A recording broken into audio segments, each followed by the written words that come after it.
फोनवर शेटे साहेबांनी होकार दिला. एवढं डिजिलाईफ असून सुद्धा विद्यार्थ्यांना मार्गदर्शन करण्यामध्ये त्यांना खूप आनंद वाटतो. असे आयुष्यमान भारत मिशनचे महाराष्ट्र समितीचे प्रमुख ओमप्रकाशजी शेटे साहेब. पैशाअभावी एकही जीवन वायाला जाऊ न देणारे अशी त्यांची ओळख आहे. म्हणजे कितीही आजारी असली, परिस्थिती कशी असली तरी ओमप्रकाशजी शेटे साहेब हे त्यांच्या अधिकारातून त्या पेशंटला कधीही वाया जाऊ देता येते. याचा अनुभव म्हणजे आपल्या शाळेतील अंडी सर यांचा मुलगा आणि त्यांच्या मुलांना जो आजार झाला होता त्या आजारातून बरे काढण्यासाठी या योजनेच्या माध्यमातून त्यांनी मदत केलेली आहे. अशा प्रकारचे देवदूत म्हणून त्यांना सर्व महाराष्ट्रामध्ये ओळखतात. इकडे बघू नका, तुम्हालाही मारतील ते. म्हणजे जास्त आवाज करू नये याच्यासाठी मॅडम बिलकुल सगळ्या मुली एकदम चांगल्या आहेत, त्यांना काही शिक्षा देऊ नका. आजचा निरोप समारंभाचा दिवस आहे. किती मिनिट बोलू तुमच्याशी? 10 मिनिटं बोलतो फक्त. आज तुमचा आज मूड नाहीये मला माहिती आहे. तिकडे ते फिस्ट सुरू आहे ना पलीकडे, मी तिकडेच बघितले. आणि घरून डबाना आणता इथं दादा सगळं चांगलं दिसतंय. आज मी पुढच्या वेळेस येतो जेवण करायला, कारण काय आज मला पुढे जायचं आहे. फार गुणी लेकर आहे ती सगळी. मग मॅडम म्हणल्या आता प्रास्ताविकामध्ये वसंत हंकारे सरांचा प्रोग्राम होता, नाही मला वाटतं दुसरा एक प्रोग्राम अविनाश भागतीचा ठेवला होता. त्यावेळेस तुम्ही खूप चांगलं प्रदर्शन केलं.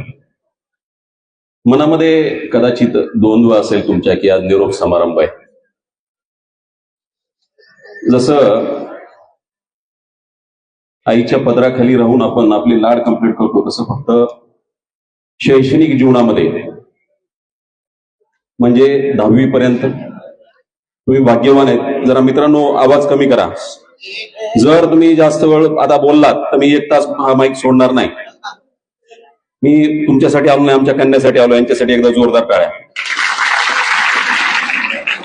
बंद आहेत तुम्ही सगळे. त्यांनी खूप टाळ्या कधी वाजवल्या मला आठवलं, ते वर्षात वगैरे यावेळेस इथं आल्या त्यावेळेस तुम्ही पटकन ज्या सगळ्यात जास्त टाळ्या वाजवल्या का नाही खरं सांगा. रिस्पेक्ट वर्दीचा होता तो. तुम्ही तसेच व्हा. तुम्हालाही लोक असंच सत्कार्य करण्यामुळे टाळ्या वाजवलेली नक्की. आजच्या कार्यक्रमाचे अध्यक्ष माझे मार्गदर्शक माजी आमदार केशवदादा आंधळे, या नगरीचे उपनगराध्यक्ष बन्सीभाऊ मुंडे, मधुकरजी धसर, प्राचार्या शोभाताई आंधळे, एपीआय वर्षाताई ओगाडे, मित्र श्रीमंत मुंडे, सरपंच भगवानराव कांदे, मित्र बंडूजी खांडेकर, नागेश कानडे, डॉक्टर हंगे, विष्णू डोईफुडेजी, वारेसर, फाटे बाप्पा, सर्व सन्माननीय व्यासपीठ. मी या फेजमधून गेलोय. तुम्ही सगळेजण आमच्या स्टेजवरती असलेले प्रत्येक व्यक्ती या स्टेजमधून गेलेत. तुम्ही थोडंसं अपग्रेड व्हर्जन आहे. म्हणजे ज्यावेळेस आम्ही कधी नोकिया वापरत असतो तुम्ही ऍपल वापरता, हा सगळा फरक आहे. मी जर मुलाला माझ्या काही रागवायला गेलो तर तो सांगतो काय कसा असतो, नाही मी तुमचा अपग्रेड व्हर्जन आहे असं म्हणून मला तो शांत बसवतो जास्त खोड्या केल्या की. त्यामुळे मला नाविलाज होतो की त्याच्या खोड्या सहन करावं लागतात. आणि निरोप समारंभांच्या माध्यमातून तुमच्या मनामध्ये द्वंद्व चालू असेल, परंतु खरा आनंद जर मिळत असेल तो 10वी पर्यंतच. तुम्ही भाग्यवान ह्याच्यामध्ये की तुमचं कॉलेज पण इथं होतं, तुम्हाला 12वी पर्यंत हा आनंद मिळाला. कारण 10वीच्या नंतर 11वीत गेल्याच्या नंतर आपण अनिर्बंध असतो, आपल्यावरती कुठलाही निर्बंध नसतो. सकाळची प्रार्थना तिथे नसते कॉलेजमध्ये, इथं तुम्हाला प्रार्थना मिळाली, कंपल्सरी नाही 11वी 12वी. आणि मग ह्या मनामध्ये द्वंद्व सुरू असताना तुम्हाला आनंद होत असेल तर सच्च्या मार्गदर्शकांना आणि आई वडिलांच्या नंतर किंबहुना विद्यार्थी घडवण्यासाठी सर्वात जास्त योगदान आई वडिलांपेक्षा कुणाचं असेल तर तो शिक्षकांचे, म्हणून त्यांच्यावरती आपल्याला जास्त विश्वास ठेवावा लागतो. अशात महाराष्ट्राची संस्कृती आपल्याला टिकवायची असेल. दादा मी अशा कार्यक्रमाला मुद्दामून जातोय. बीड जिल्ह्यातल्या आज सायंकाळी केजच्या स्नेह संमेलनाला जातोय. त्याचं कारण आहे की बीडकडे बघण्याचा दृष्टिकोन हा फार वाईट आहे. पोलीस गार्ड आहे माझ्या बरोबर, त्याच्यावरती स्वतःच फक्त नाव आहे. तुमचं सध्या प्लेटवरती फक्त नाव आहे. काय दुर्दैवी अवस्था झाली आमची. मी शुक्रवार शनिवार रविवार 3-3 दिवस आठवड्यात येतोय मी बीडमध्ये मुद्दा म्हणून. आणि बीडचं नाव इतकं बदनाम होण्याची स्थिती असताना सांगत असतो की मी बीडचा आहे म्हणून, मी महाराष्ट्रात कुठं जरी गेलो, कारण का बीडच्या मातीला इतिहास आहे, वारसा आहे. ही माती बदनाम करण्यासाठी जी लोक येत आहेत ती बदनामी थांबवण्याचं काम इथून पुढे तुमच्यावरती, हा आजचा निरोप समारंभ हा सांगण्यासाठी मी इथं खास आलोय, लक्षात घ्या. नाव एवढं रोशन झालं पाहिजे. माझ्या 10वीला असताना मी निरोप समारंभाच्या 2-3 दिवस आधी एका झाडावरती चढलो होतो. मोरवडला एक शेळके सर म्हणून होते आणि मी त्याच्यावरती कोरून नाव टाकलं होतं. ओमप्रकाश आणि संदीपान चव्हाण नावाचा मित्र होता, आम्ही दोघांचं नाव टाकलं होतं. बुद्धी बालिशीच असते ना 10वी पर्यंत. माझ्या मनात हा विचार केला की शाळा सोडली तरी आपलं नाव मात्र त्या झाडावरती कोरलेलं राहावं. आणि ती घटना इथं मोरवडचे शेळके सर आहेत त्यांनी बघितली आणि त्यांनी मला बोलवलं की तू डिस्टिंक्शन मधला विद्यार्थी आहेस, नाव झाडावर टाकायचं नसतं, सामान्य माणसाच्या हृदयावरती ते बिंबवायचं असतं, असं त्यावेळेस सांगितलं. म्हणून मी आज इथपर्यंत आलोय, लक्षात घ्या. शिक्षकाची एक गोष्ट माणसाला कुठपर्यंत निवडू शकते. तुझ्यात कॅलिबर आहे, तुझ्यात क्वालिटी आहे, ती दाखविण्यासाठी ज्यावेळेस संधी प्राप्त होईल, ज्यावेळेस तुला व्यासपीठ प्राप्त होईल, त्यावेळेस त्याचं चीज कर. कारण तू आमचा विद्यार्थी, तुझ्याकडनं आमच्या अपेक्षा आहेत. आजही तुमच्याकडनं तशाच अपेक्षा आहेत. आयुष्यामध्ये सुख दुःख येत असतील, संकट येत असतील, वाईट वाटतं. महाराष्ट्रामध्ये अनेक घटना पाहत असताना, टीव्हीवरती पाहत असताना, 12वी मध्ये नीटचे मार्क पडले नाहीत म्हणून आत्महत्या करणाऱ्या आमच्या मुली किंवा आमची मुलं बघितल्याच्या नंतर वाईट वाटतं. शिक्षण हे सर्वस्व नाही हो. शिक्षणात मार्क किती पडलेत यापेक्षा जगाच्या रहाटीमध्ये एक चांगला नागरिक म्हणून किती मार्क घेतात यामध्ये तुमचं खरं क्वालिफिकेशन आहे, लक्षात घ्या. तुम्ही कधीही आई वडिलांना समजून सांगा, जो विषय आपल्याला ज्ञात असतो, जपान सारखी शिक्षणाची पद्धत असायला पाहिजे. ज्या विद्यार्थ्यामध्ये जे गुण आहेत तेच त्याला शिकवलं जातं. दुर्दैवाने भारतीय याच्यामध्ये जी प्रणाली आहे, नीटची असू द्यात किंवा जेही असू द्यात, आमची सगळी आई वडील आपल्या लेकरांना हेच बिंबवतात की नीट तरी हो, इंजिनियर तरी हो, दोन्ही तरी. याच्यापेक्षा जग फार मोठं आहे, लक्षात घ्या. मी विदाऊट एमपीएससी मुख्यमंत्र्याचा पहिला वैद्य झालो. मी विदाऊट युपीएससी एपीएस म्हणून केंद्रामध्ये 3 वर्ष काम केलं आणि आज कर्तृत्वाच्या जीवावरती प्रधानमंत्र्यांच्या नावावर असल्या प्रधानमंत्री जन आरोग्य योजनेचा महाराष्ट्राचा अध्यक्ष आहे. हे फक्त क्वालिफिकेशन मार्कवरती नव्हतं, तुमचं कर्तृत्व मोठं असायला पाहिजे. तुम्ही एखादी खुर्चीवर बसलात म्हणून खुर्ची मोठी म्हणून तुमचं मोल होता कामा नाही. त्या खुर्चीपेक्षा तुमचं काम जास्त असलं पाहिजे. आणि ते कधी कळतं माहिती का? ज्या दिवशी तुमची खुर्ची जाते, ज्यावेळेस तुम्हाला माझी हा शब्द लागतो आणि ज्यावेळेस तुम्ही समाज माध्यमामध्ये येता आणि त्यावेळेस लोक तुम्हाला इज्जत करतात, त्याच वेळेस तुमच्या कार्याचं मूल्यमापन होतं. म्हणून मी सांगत असतो की पद आलं तरी माजू नका. माझ्या आयुष्यात निरोप समारंभाच्या बऱ्याच ठिकाणी जातो. 2-3 गोष्टी लक्षात ठेवा. मी ट्रेकिंगला जात असतो. मी परवा 2023 मध्ये जिंजीला गेलो होतो. जिंजी माहितीये? नुसतं ऐकलंय जिंजी. 300-400 ट्रेकर्स आमच्या बरोबर होते हिंदवी परिवाराचे. ते सांगणं क्रम प्राप्त आहे. ज्या शाळेचं नाव महाराणी ताराबाईच्या नावावरती दिलंय, ताराराणीच्या नावावरती दिलंय, जिंजी ही स्वराज्याची 2री-3री राजधानी होती. छत्रपती संभाजी महाराजांची ज्या पद्धतीने क्रूरपणे औरंगजेबाने हत्या केल्याच्या नंतर राजाराम महाराजांनी 8.5 वर्ष जिंजीतून मराठा साम्राज्य सांभाळलं होतं, हा इतिहास आहे. आणि ते पाहण्यासाठी आम्ही तिथे गेलो होतो. त्या ठिकाणी साजिरा गुजिरा हा किल्ला आहे, तोही पाहितला, वेल्लोरचा किल्ला पाहितला.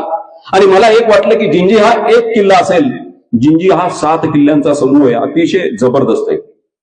माझ्या डोळ्यासमोर आज इथं येत असताना ती आठवण जागी झाली. त्याचं कारण आहे महाराणी ताराबाई यांचा इतिहास आणि त्यांचं नाव तुम्हाला आहे. तुम्ही भाग्यवान आहेत. 7 जन्माची पुण्य आहे की या नावाखाली तुम्ही शिक्षण घेताय, लक्षात घ्या. 1680 साली छत्रपती शिवरायांचं निर्माण झाल्याच्या नंतर, 1689 ला छत्रपती संभाजी महाराजांची हत्या झाल्याच्या नंतर आणि 1700 साली छत्रपती राजाराम महाराजांचं निर्माण झाल्याच्या नंतर औरंगजेब म्हणला होता की तिन्ही छत्रपतींचं निधन झालं तर आता महाराष्ट्राला ही काही भाऊ बेटी या कुछ बचाएगी क्या, असं त्याचं वाक्य होतं. 1700 पासून 1707 पर्यंत महाराणी ताराबाई या राज्याच्या छत्रपती होत्या. त्या तलवार घेऊन लढल्या आणि औरंगजेबाला या महाराष्ट्रामध्ये पुरलं. हा इतिहास महाराष्ट्राचा आहे. म्हणून तुम्ही भाग्यवान की महाराणी ताराराणीचा इतिहास तुम्हाला इथं पाहायला मिळतो, शिकायला मिळतोय. नाम में क्या रखा है? नाम में तो बहुत कुछ रखा है. बऱ्याच वेळेस म्हटलं जातं की नाम में क्या रखा है. अरे नावात तर मोल आहे ना आमचा इतिहास आहे. 350 वर्षापेक्षा जास्त झाल्याच्या नंतर छत्रपती शिवरायांचा इतिहास आहे. आणि तारा राणींनी औरंग्याला झुंजत ठेवलं. त्याला शेवटी नैराश्याच्या पोटी अहिल्यानगरला स्वतःचा देह खेळायला लावला. ही एवढी मोठी ताकद त्या नावामध्ये. मी जास्त वेळ बोलत नाही. मित्रांनो, यापुढं नीटच्या एक्झाम असतील. आता उद्या परवा किती तारखेला सुरू सर एक्झाम? आता आपल्या 12वीच्या 10 तारखेला. खचून जाऊ नका. यातली मार्क पडण्याची काही पद्धत वेगळी आहे. याच्यातून पास होऊन आपण नीट किंवा जेई देत असाल, त्याच्यातही मार्क नाही पडलेत तर बिलकुल घाबरू नका. माझ्याकडे परवा कोमल वाघमारे नावाची एक कन्या आली होती.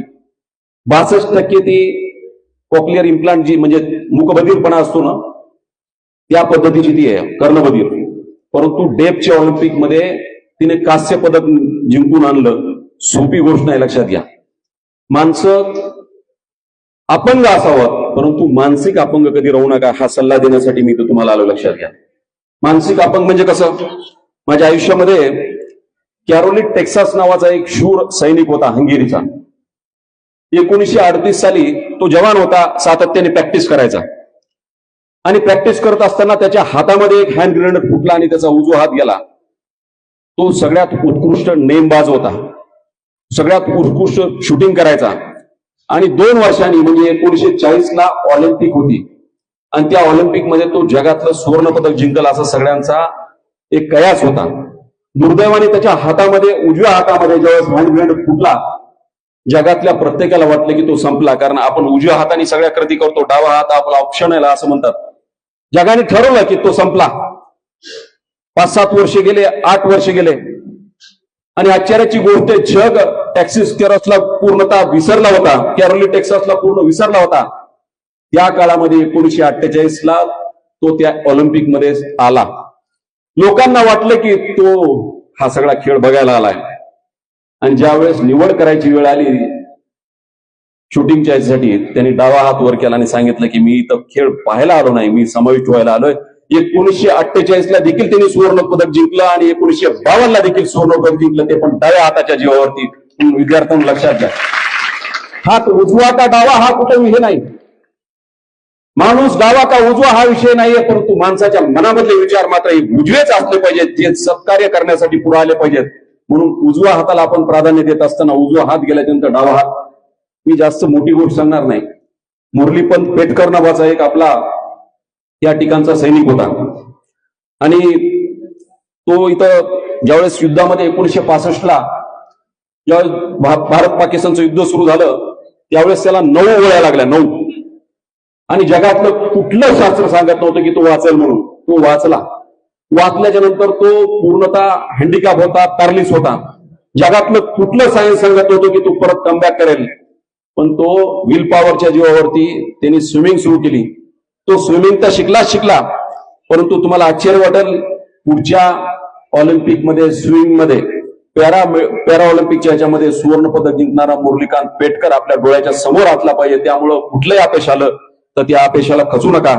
मी जास्त वेळ बोलत नाही, परंतु मला या शाळेची एक आठवण सांगावीशी वाटते. गंगाभीषण आंडील सर, मला त्यांचा एक खूप अभिमान वाटतो की तो व्यक्ती स्वतःच्या मुलासाठी मला मदत मागायला आला होता. ती मदत मागत असताना गंगाभीषणजींनी ज्यावेळेस मला वाटतं 2019चा तो काळ होता, प्रचंड दुष्काळ पडला होता आणि या ठिकाणी छावण्यांचं स्वरूप होतं. आपण जन्मलो तशा कधी छावण्या बघितल्या नव्हत्या. एवढ्या छावण्या, 6,000 जनावरं छावणीमध्ये होती आणि 2 लाख तुमचे आई वडील असतील ह्याच्यामध्ये त्या छावणीमध्ये. त्या गुरांचं रक्षण करण्यासाठी, गुरं जगण्यासाठी, जनावरांची स्वतःच्या लेकरापेक्षा जास्त प्रेम करण्यासाठी हा शेतकरी तिथं होता. आणि मग सरांच्या मुलांचं काम झाल्यानंतर सर मला म्हटले की सर तुमचा एवढा मोठा, तुम्ही मुख्यमंत्री कार्यालयात आहेत, एक चक्कर तुम्ही इथं छावण्यामध्ये मारा आणि मग कळेल तुम्हाला की दुःख काय असतं. 45-46 डिग्री सेल्सिअसच्या तापमानामध्ये मी छावण्यामध्ये प्रत्येकाला फिरलो आणि ज्यावेळेस माता भगिनींशी मी चर्चा केली त्यावेळेस माझ्या डोळ्यामध्ये पाणी होतं. कारण ते म्हटले की ठीक आहे, जनावरं जगतील, आम्ही जगू, पण इथून गेल्याच्या नंतर सगळ्यात आधी आम्हाला सोनं नाणं आणि सगळं आहे ती जी काही मोलाची दागिने असतील हे असतील ते मोडून आम्हाला बियाण्याला पैसे लागतात. आणि त्यावेळेस त्यांनी सांगितलं, मी ठरवलं, भेटलो माझगाव डॉकच्या वतीने याच ठिकाणी 5,000 शेतकऱ्यांना आम्हाला बियाणं मोफत देता आलं. गंगाभीषण आंडील सर, तुम्ही त्याचे खरे मूळ कारणीभूत होतात. तुम्ही मला सांगितलं की हे करा. मित्रांनो, तुम्ही अशा शाळेमध्ये शिकताय, या शाळेमध्ये खूप चांगले शिक्षक आहेत, सगळ्या चांगल्या गोष्टी या ठिकाणी होत आहेत. माझ्याकडनं खूप चांगल्या अपेक्षा आपण हे केल्यात. HPV व्हॅक्सिनेशन संदर्भात प्राचार्य मॅडमनी जे केलं रास्त आहे त्यांचं. मी इंडिव्हिज्युअल होतो त्यावेळेस, आता योजनेचा अध्यक्ष आहे. संपूर्ण महाराष्ट्रामध्ये आम्ही HPV व्हॅक्सिनेशन राबवणार आहोत. त्याचा पूर्ण निर्णय घेतलाय. टेंडर प्रोसेस सगळी सुरू आहे. महाराष्ट्रातल्या प्रत्येक मुलीला सर्व्हायकल कॅन्सर होऊ नये आमच्या सगळ्या कन्येला, त्यामुळं आमचा निर्णय इथून पुढच्या काळामध्ये होणार आहे.